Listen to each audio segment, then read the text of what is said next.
Hi there, this is Amanda Hill from the Social Media Cafe. In this video, I'm going to show you where you can go and check out your business rates.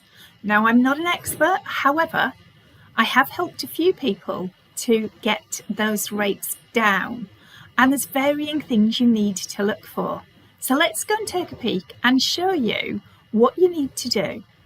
So you can either go and get a professional in your area to do it for you, and you may well have had lots of them ring you anyway, saying they'll do it on a percentage of what they're going to save you, or you can go and do it yourself, but you need to be quick. I believe it has to be done by September, and you need to get your act together and go and do some research. Let me show you how, where you can do that. So let's jump into our friend Google, and we're going to type in business rates and basically how to check them. So I've just typed in business rates calculator into Google. As you can see, there's lots of sponsored ads, but where I'm going is totally free. It says estimate your business rates. And what you're going to be looking for here is what other people in the same area as you are paying. And there's a couple of things you need to watch out for. So click through, go and add your premises, and let me explain what they mean. So we have clicked through to estimate the business rates and find the rateable value of the property. Before we click through on that, look at this bit beneath, and you're going to see two figures. So the standard multiplier, so it's times 0.512 pence or 0.499 pence. You're going to see what those mean in a minute, but let's just click through and have a look and see what yours could possibly be by clicking through here and then adding in the property that you want to look at. So we've got a Start Now button, and we're going to put in an address. We've got street and town, postcode and advanced. You should realistically know what your street and town is, and that will give you everything in that road for what you're looking for.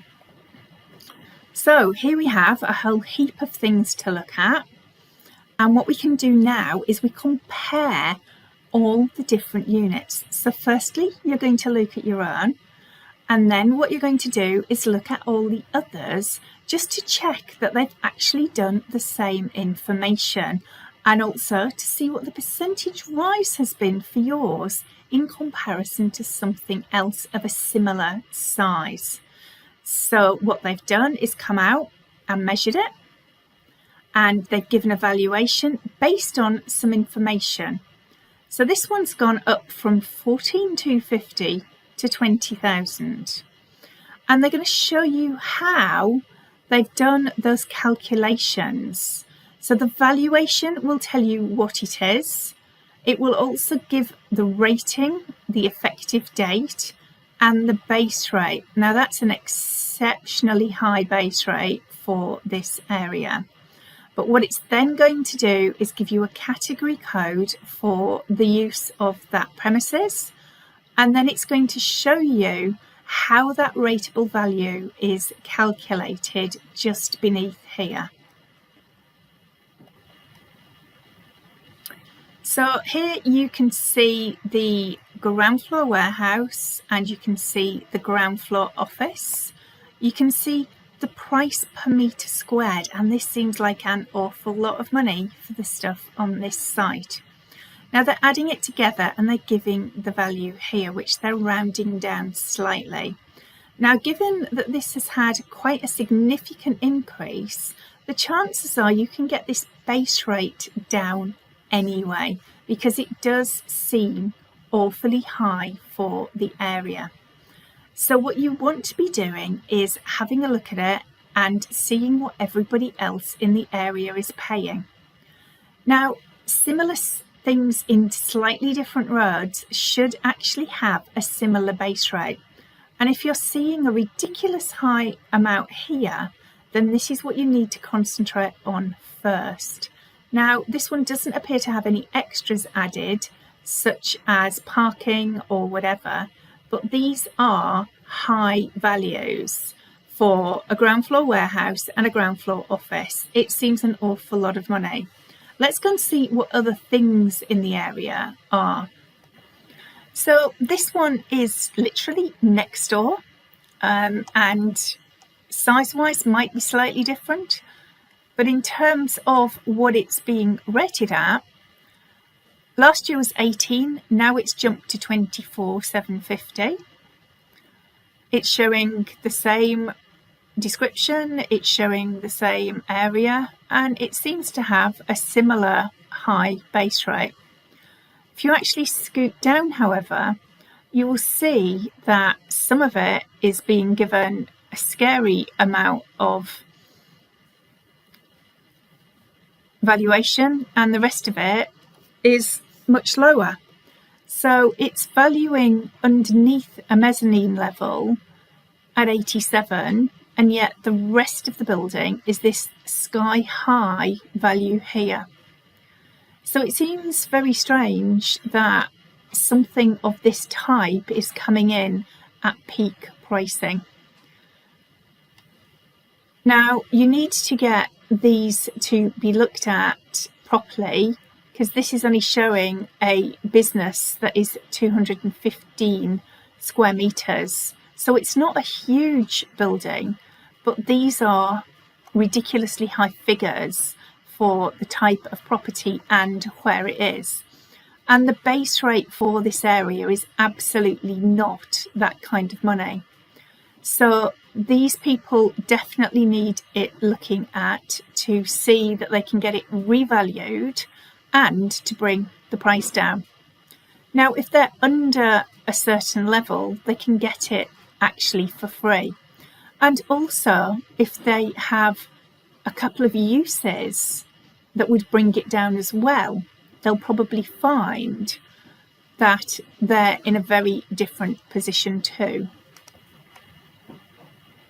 So here's another one on exactly the same space, and they're built the same time, the same kind of property, the same construction, absolutely everything.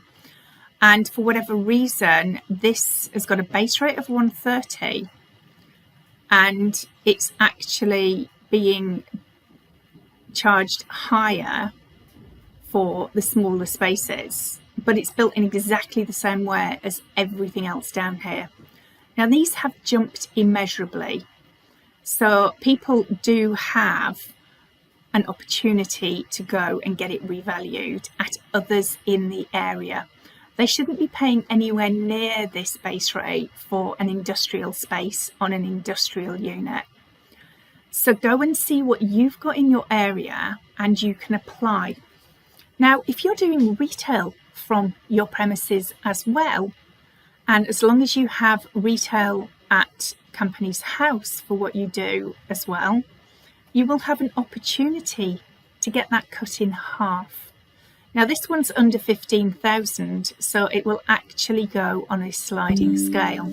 However, if you are retail, it will actually halve that value as well. So what do you do to go and get it changed? Let me show you. So at the bottom, you can actually see lots of other things, including how to calculate your bill. But there's a section that says get help with this valuation, and you can also compare other properties as well. So it's going to help you to find comparisons.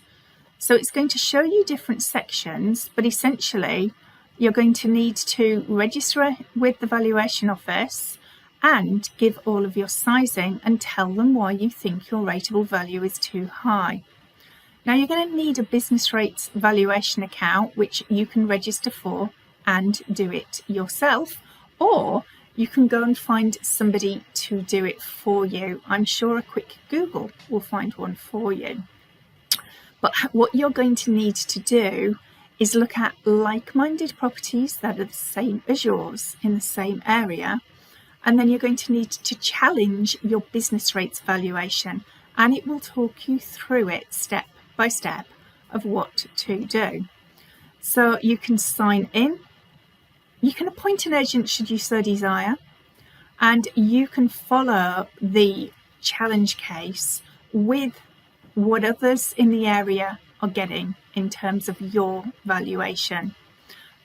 The chances are, if there are others, especially in the same area, they will change it for you. But you've got to send the challenge in as quickly as you can. And if they don't come back to you, you can take it to appeal. But you absolutely need to go and do this to make sure that what you're paying is fair and correct. There are many, many of them that are not. Hopefully that's been helpful to you, but do go and take professional advice to get this sorted, or if you're really good, have a crack yourself.